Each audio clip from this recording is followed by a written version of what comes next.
पंतप्रधान श्री नरेंद्र मोदी यांनी मिलेट्सच्या संदर्भात मोहीम राबवल्यानंतर आता मिलेट्सना अर्थात तृणधान्यांना प्रचंड मोठ्या प्रमाणामध्ये मागणी येऊ लागली आहे। ही गोष्ट लक्षात घेऊन मिलेट्सपासून कशा प्रकारच्या रेसिपीज तयार होऊ शकतात, शेतकऱ्यांना आणि आदिवासी बांधवांना या माध्यमातून कशा पद्धतीने उत्पन्न निर्माण होऊ शकतं, या दृष्टिकोनातून रोटरी डिस्ट्रिक्ट 3142च्या rotary club of Thane north, rotary club of Thane Hiranandani legend, rotary club of Ulhasnagar, rotary club of Thane SS, तसंच rotary club of Bhiwandi BKC, rotary club satellite city Navi Mumbai, rotary club Navi Mumbai, rotary club of Thane Urbania यांच्या संयुक्त विद्यमाने ठाणे शहरामध्ये एका आगळ्या वेगळ्या उपक्रमाचं आयोजन करण्यात आलं। मिलेट्सच्या संदर्भात जाणीव जागृती निर्माण करण्याच्या दृष्टिकोनातून या कार्यक्रमाचं आयोजन करण्यात आले असल्याचं या निमित्ताने या कार्यक्रमाच्या समन्वयक मनीषा कोंडस्कर यांनी ठाणे वर्तमानशी बोलताना सांगितलं।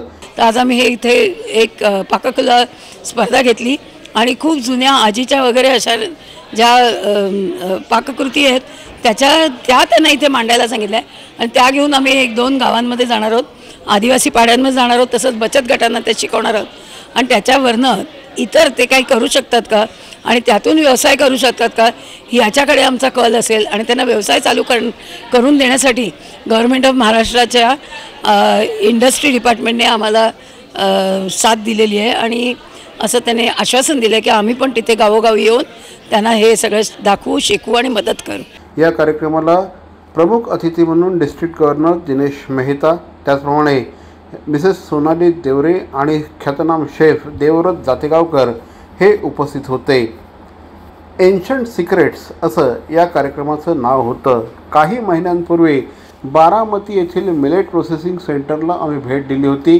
त्यानंतरपासून मिलेटच्या संदर्भात काहीतरी करावं आणि जाणीव जागृती करावी या दृष्टिकोनातून प्रयत्न सुरू होते, असं यावेळेस मनीषा कोंडस्कर यांनी ठाणे वर्तमानशी बोलताना सांगितलं। आम्ही 100 शेतकरी घेऊन कृषी विज्ञान केंद्र बारामती येथे गेलो आणि तिथं मिलेट प्रोसेसिंग सेंटर बघितल्यावर आम्हाला खूप आनंद झाला की आम्ही इथे येऊन आता हे शिकू आणि ही जे ग्लोबली मिलेटचं महत्त्व न्यूट्रिशनमुळे, हेल्थमुळे, सगळ्या प्रकारचे पदार्थ ह्याच्यामुळे जे महत्त्व वाढलेलं आहे तेच आमच्याबरोबर असणाऱ्या 2 आदिवासी मुलांनी सांगितलं की आम्ही तर हे फेकून देतो, आम्ही हे जनावरांना खाऊ घालतो, तर ते जनावरांचं खाद्य नसून ह्याचं अतिशय न्यूट्रिशनयुक्त अगदी पौष्टिक असं खाणं आहे जे अख्खं जग मागतं आहे की आम्हाला आज मिलेट्सच्या वस्तू खायच्या आहेत। आदिवासी पाड्यांवर मोठ्या प्रमाणामध्ये मिलेट्स उपलब्ध असतात, मात्र याचा उपयोग कसा करावा या संदर्भात बऱ्याचदा माहिती नसते आणि या संदर्भात जाणीव जागृती करण्यासाठी या संपूर्ण उपक्रमाचं आयोजन करण्यात आल्याचं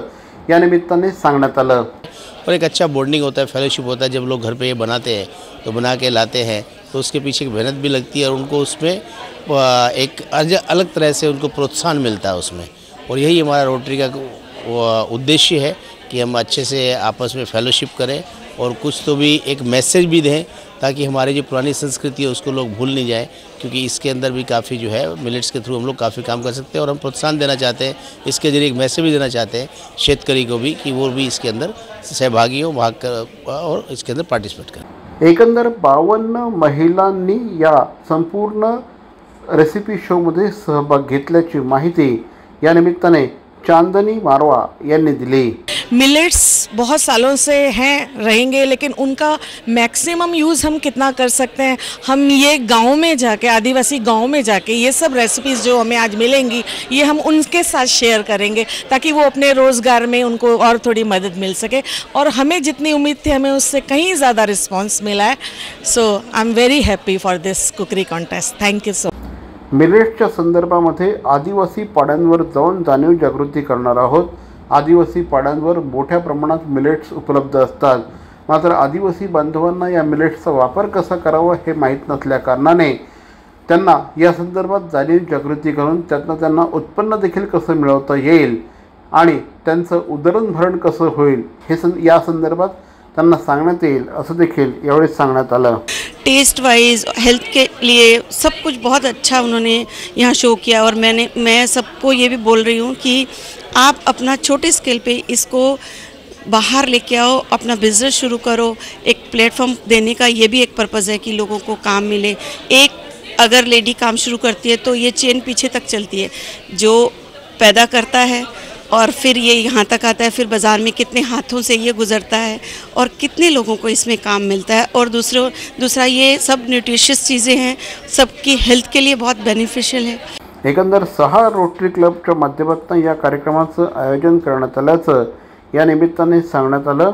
मिलेट्सच्या सेवनामुळे आरोग्य तर सुधारेलच, शिवाय जमिनीचा कस देखील वाढेल आणि महिलांना देखील मोठ्या प्रमाणात प्राधान्य मिळेल असा विश्वास यावेळेस सुमिता जैन यांनी व्यक्त केला। आपले जे ओल्ड सत्व जे हरवत आहेत आणि आपले जे शेतकरी बांधव ज्यांना आपण ह्यांना मदत करू शकतो ह्या गोष्टीतून, त्याच्यासाठी आम्ही हा कार्यक्रम राबवला आहे।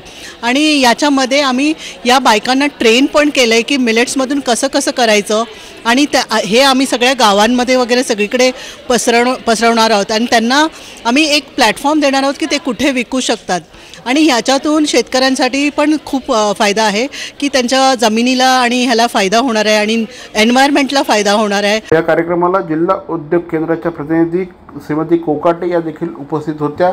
ठाणे जिल्हा प्रशासनाच्या माध्यमातून मिलेट्सच्या संदर्भात मोठ्या प्रमाणात जाणीव जागृती केली जात आहे आणि रोटरी क्लबसारख्या सक्षम संस्थेने यात सहभाग घेतल्यास निश्चितपणे मिलेट्सच्या संदर्भात मोठ्या प्रमाणात जागृती होईल असा विश्वास कोकाटे यांनी व्यक्त केला। आज आपण पाहतोय की रोटरी क्लबनी मिलेट्सचा एक इव्हेंट म्हणजे जे स्मॉल घरी मिलेट्सचे प्रोडक्ट करणारे जे उद्योजक आहेत, जे घरूनच करत आहेत, त्यांना पुढे वाव कसा द्यायचा यासाठी त्यांनी हे एक्झिबिशन इथे राबवलं आहे। खरं पाहता मिलेट्सचं इम्पॉर्टन्स आजच्या जगात खूप वाढत चाललेलं आहे। जसं की मिलेट्समध्ये हाय प्रोटीन्स आहे, फायबर्स आहेत, विटॅमिन्स आहेत आणि तसेच ठाणे डिस्ट्रिक्टसाठी ODOP म्हणून मिलेट्स हा डिक्लेअर झालेला आहे। त्यासाठी माननीय कलेक्टर सर तसेच जिल्हा उद्योग केंद्र तसेच डिपार्टमेंट ऑफ इंडस्ट्रीज खूप जास्त प्रयत्न करत आहे की मिलेट्सला आपण कसं वाव देऊ आणि तसंच त्यांना एक्सपोर्ट करण्यासाठी या उद्योजकांना कशा प्रकारे हेल्प करण्यात येईल। जसं की आता आपण वेळोवेळी कलेक्टर सरांच्या अंडर मीटिंग्स राबवतोय ODOP मिलेट्सच्या, ज्यामध्ये उद्योजक येतात, त्यांचे प्रॉब्लेम्स सांगतात, त्यावर आपण सोल्युशन्स काढतोय आणि अशा प्रकारे आपण वेळोवेळी करत आहे। ठाणे शहरातील भवानी ज्वेलर्सची प्रति ग्रॅम केवळ 250 रुपयांची घडणावळ सोने, चांदी, हिरे आणि प्लॅटिनमच्या आधुनिक आणि पारंपरिक दागिन्यांचं विश्वासार्ह दालन Bhavani jewellers, ice factory, Talao Pali, station road Thane आणि कल्याण लाल चौक येथेही भवानी ज्वेलर्स।